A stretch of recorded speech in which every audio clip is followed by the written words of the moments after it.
তাই সর্বাঙ্গে সমস্ত স্বাধীনতা সংগ্রামী ও দেশের সুরক্ষা নিবেদিত বীর ও বীরাঙ্গনাদের প্রণাম ও শ্রদ্ধা জানাচ্ছি। স্বাধীনতা, মুক্তিযুদ্ধ ও জন আন্দোলনে বিশেষ করে ত্যাগ ও বলিদানের জন্য আমরা চিরস্মরণীয় করে রাখব যাদের তারা হলেন সুভাষচন্দ্র বোস, নেতাজি, গান্ধীজি, ভগৎ সিং, চন্দ্রশেখর, ক্ষুদিরাম, বিনয় বাদল দীনেশ, রানী লক্ষ্মীবাই, মাতঙ্গিনী হাজরা ও আরও অনেকে। পরবর্তীকালে বাবা আম্বেদকর, সর্দার বল্লভভাই প্যাটেল, জওয়াহরলাল নেহরু ও অনেকে দেশকে সুসংগঠিত ও সঠিক পথে পরিচালনায় নেতৃত্ব দেন।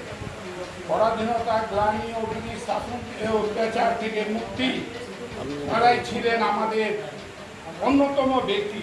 কিন্তু আজ আমরা 11 বছর থেকে যে স্বাধীনতার জন্য এত লড়াই, এত বলিদান, এত রক্ত ঝরিয়েছে, সেই স্বাধীনতাকে আজকে হনন করার একটা চেষ্টা চলছে। যেটা আমাদের বাক্য স্বাধীনতা হনন করার চেষ্টা হচ্ছে, আমাদের খাওয়া পড়া ভাষা স্বাধীনতা হনন করার চেষ্টা হচ্ছে।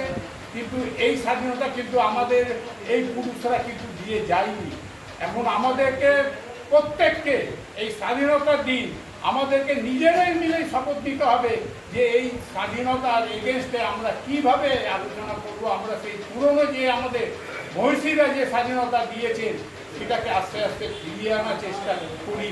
আজকে এই জায়গাতে আমরা অঙ্গীকার করি যে দুদিন পর আমাদের মেন অধিকার, যেটা ভোটের অধিকার, যাতে রাজা গরিব সবাই, সে অধিকারটাও এখন হননের দিকে চলে যাচ্ছে।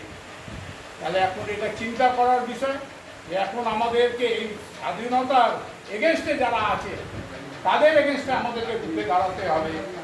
তাই বর্তমান আমাদের ঐক্যবদ্ধতা প্রাণ চাঞ্চল্যকে করে সমস্ত জাতি ধর্ম নির্বিশেষে সকল ভেদাভেদকে তুচ্ছ করে আমরা আমাদের দেশকে আরও সমৃদ্ধ, আরও সুসংগঠিত ও বিশ্ব জগতে আরও সুপ্রতিষ্ঠিত করার সংকল্প নিয়ে যেন এগিয়ে যেতে পারি।